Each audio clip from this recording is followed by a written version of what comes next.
¿Te has imaginado pasear por uno de los palacios imperiales más grandes de Europa, que durante siglos fue testigo de los sueños y caprichos de emperadores?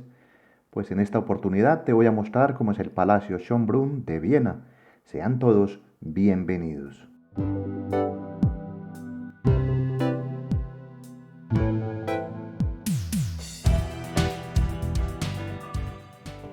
Para hacer este recorrido se requiere de tiempo y de elegir lo que se quiere ver, ya que este palacio tiene 1441 salones, de los que hoy solo se muestran 40 salas, pero más allá de eso, la extensión de sus jardines y zonas exteriores abarca cerca de 160 hectáreas, a la espera de ser exploradas. Por ello me dedicaré solo a mostrarles un paseo por esas zonas abiertas del palacio que pueden visitar de manera gratuita.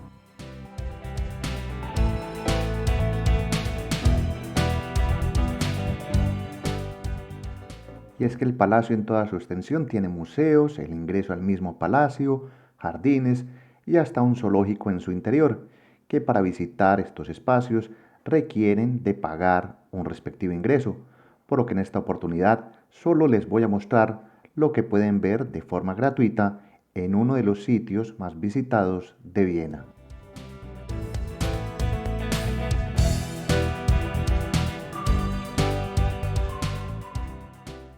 El recorrido inicia en este patio que nos da la bienvenida, llamado Ehrenhof, el patio de honor del que se puede ver la fachada del palacio, así como de apreciar de dos fuentes monumentales de 1776, las cuales fueron dedicadas en ese tiempo a los reinos de Galicia y Transilvania.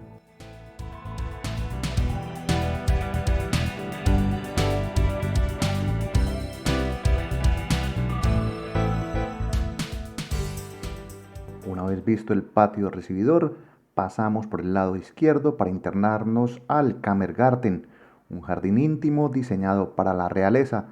rodeado de muros bajos, planos ajardinados y caminos discretos que ofrecían en su tiempo privacidad a la corte. Aquí se permitía a María Teresa pasear entre orquídeas y plantas olorosas. Me preguntarán en estos momentos con toda razón dónde están esas flores, pero en el momento de visita, por cierto, lo hice en días previos al inicio de la primavera, y comprenderán que no es época de floración, pero aún así es bonito ver el lugar para caminarlo y apreciarlo con todos esos finos detalles que lo destacan como un espacio cargado de romanticismo.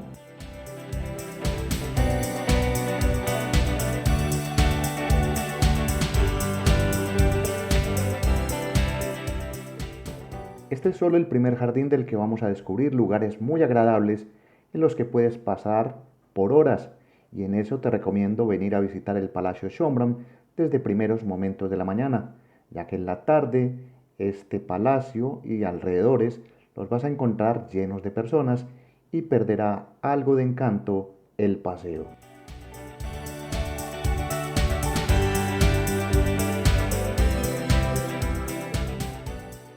Lo siguiente que sigue en el recorrido es el Kastaniensaal, conocido como el Pasillo de los Castaños, en donde se encuentra un pasillo formado por grandes árboles de castaños centenarios. En verano este es uno de los sitios preferidos para caminar,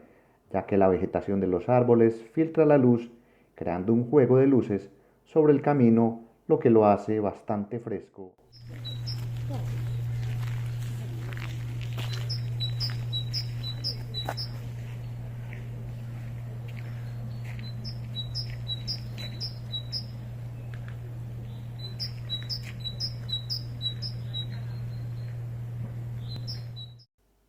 Durante el tiempo que visité estos senderos estaba por comenzar la primavera, por lo que solo se ven los trayectos con ramas, esperando reverdecer. Pero si miran en perspectiva, pueden imaginar cómo este espacio cambia inmediatamente de apariencia, tornándolo un sitio de pasillos enigmáticos con bastante encanto al recorrerlos. Este sector que estoy caminando se llama Finsterallee, la calle oscura, llamado así por la densa vegetación que se estrecha hasta convertirse en un túnel verde.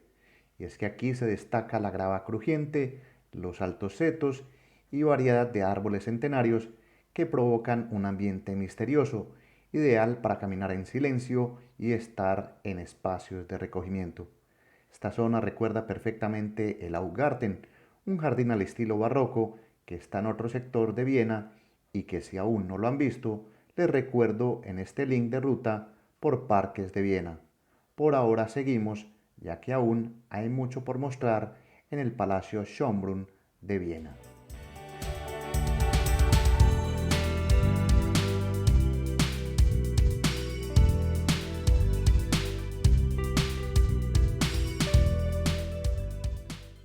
El camino por la calle oscura nos lleva a uno de los extremos de los jardines del palacio, y es en esta zona donde encontramos dos de los edificios más representativos que hay. El primero que se observa a la distancia es el Palmenhaus o la Casa de las Palmeras, un invernadero creado en 1882 que en su tiempo fue el más grande de Europa. De este gran edificio decir que tiene 110 metros de longitud por 28 metros de altura, donde su estructura de hierro y cristal alberga 4.500 especies tropicales y subtropicales de plantas.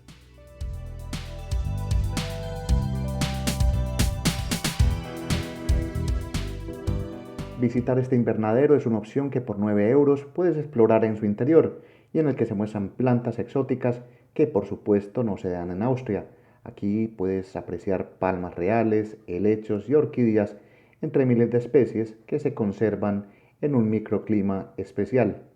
Solo les muestro los exteriores de este sitio, que no es el único de su tipo y que está muy cercano al zoológico y a la Wustenhaus que veremos enseguida.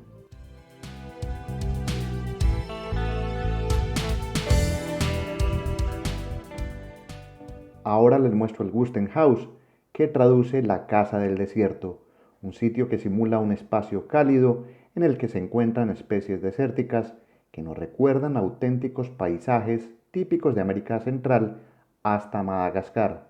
donde además de plantas como cactus y especies de suculentas, se exhiben animales encontrados en estas regiones. La visita solo es una anécdota, ya que aún queda mucho por ver y el tiempo apremia.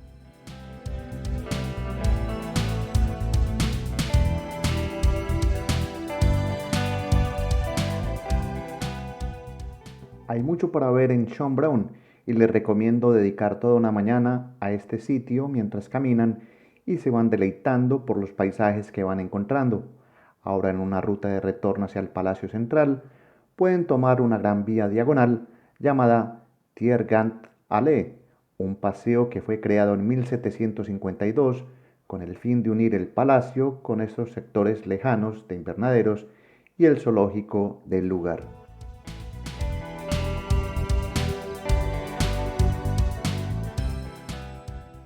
En un punto de este camino se encuentra una gran fuente en la mitad del espacio, llamado la Fuente de Náyades, de 1803. Solamente se aprecian unas figuras mitológicas que muestran cómo en este punto van a aparecer estatuas y monumentos recordando el estilo de sofisticación de estos jardines.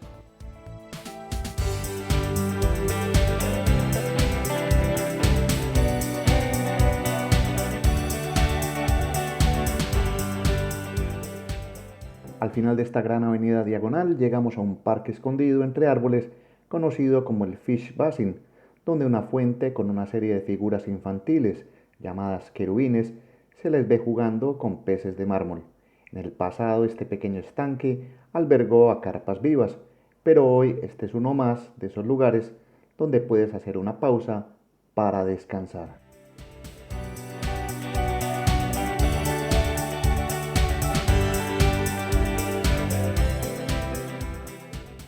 En este punto solo es caminar un poco más y se llega a la parte trasera del Palacio Schönbrunn, que a pesar de sus años se mantiene como en sus inicios.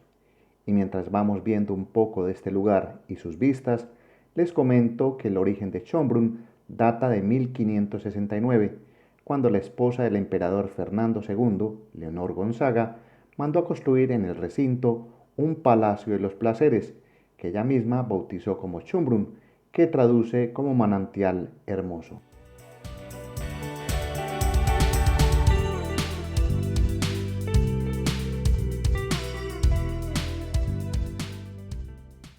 palacio y los jardines con los siglos se han ampliado, destacando que después del asedio turco a Viena a partir de 1696 sufrieron de una profunda reforma encargada por María Teresa, palacio que hoy día forma parte del Patrimonio de la Humanidad de la UNESCO debido a su gran importancia histórica, su carácter único y su magnífica construcción, siendo destacado como uno de los palacios barrocos más bonitos de Europa, al nivel del Palacio francés de Versalles.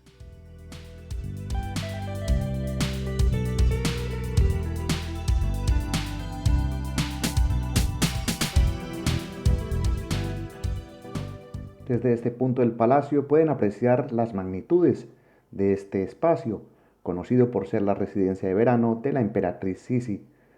Desde aquí se aprecia el parterre, que es el jardín central en tierra, diseñado en 1695 y reconfigurado en 1774, del que podrán ver en esplendor a mitad del año con flores, rosales y una amplia gama de colores propios del verano.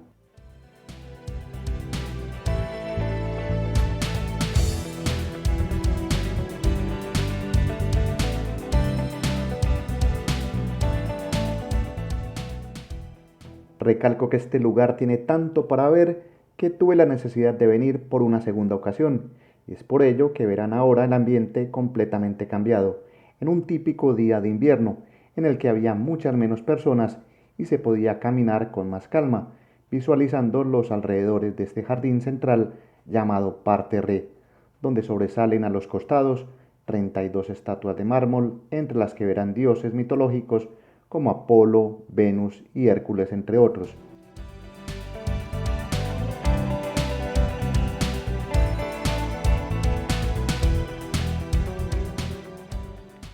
Y es que por donde camines vas a descubrir de finos detalles que van a llamar la atención más allá de la grava que pisas. Los árboles están perfectamente podados y alineados, e irás viendo, por ejemplo, en el lado izquierdo, que encontrarás cabinas al estilo antiguo, acorde al palacio, que identificarás como un baño, ideal para aquellos caminantes que pasan por aquí mientras vas descubriendo de otros lugares cerrados, como el Jardín de Laberintos y el Botánico, por citar algunos que se ven en este sector izquierdo del palacio, en el que la naturaleza nos sorprende con la visita de sus residentes más especiales, las ardillas.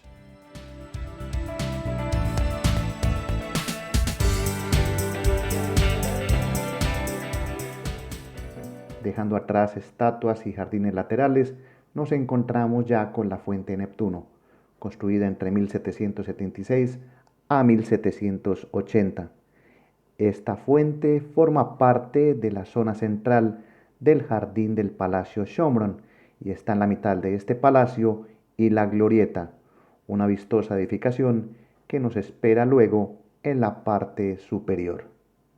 La Fuente de Neptuno la puedes ver desde la parte de abajo y una parte superior y apreciar desde allí la perspectiva del palacio, el parterre y alrededores, además de ver de cerca detalles de los personajes y objetos que adornan esta fuente central del dios de los mares.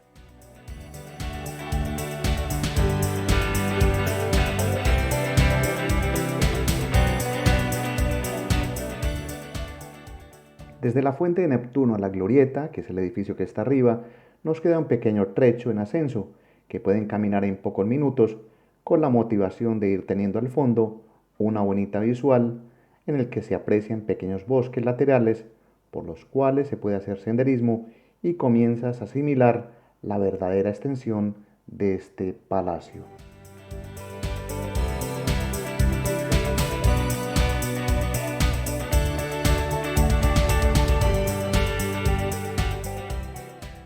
Luego de unos minutos caminando en un leve ascenso, llegamos a la Glorieta, un pequeño y vistoso edificio en la cima de esta colina, un lugar que fue diseñado en 1775 por Hohenberg y fue concebido como un templo para celebrar la fama de María Teresa, conocida en su tiempo de reinado por su gran poder como la suegra de Europa.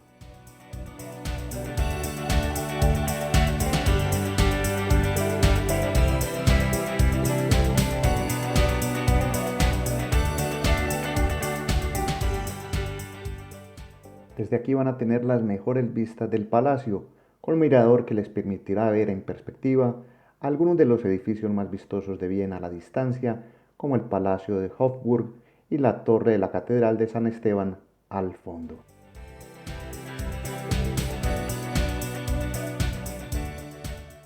Estando en la glorieta, es posible entrar de forma gratuita en este edificio con finos detalles que hoy está reconvertido en una sofisticada cafetería-restaurante de la que se puede tener una pausa gastronómica, o como fue mi caso, de observar techos, ventanas y ornamentaciones que se conservan 2 siglos y medio después de esa época de esplendor de María Teresa.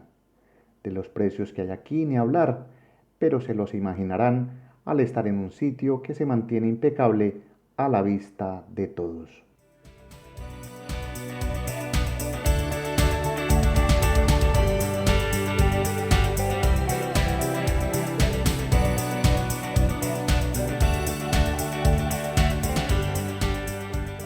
Visitar el Palacio Schönbrunn y su entorno es uno de esos planes que jamás pasarán desapercibidos si tienen unos días de paseo por Austria. Por eso mi recomendación es dedicarle a este lugar al menos toda una mañana, en la que les aseguro no podrán ver todo, pero se llevarán una bonita idea de uno de los palacios barrocos más impresionantes que hay en Europa. Con estas vistas de uno de los sitios más visitados de toda Austria, despido otro capítulo de Estado Natural Viajero dedicado al Palacio Schönbrunn. Mi nombre es Gustavo Carrasquilla Gómez y los espero luego para más recorridos. Me despido por ahora, reciban un saludo, hasta pronto, chao.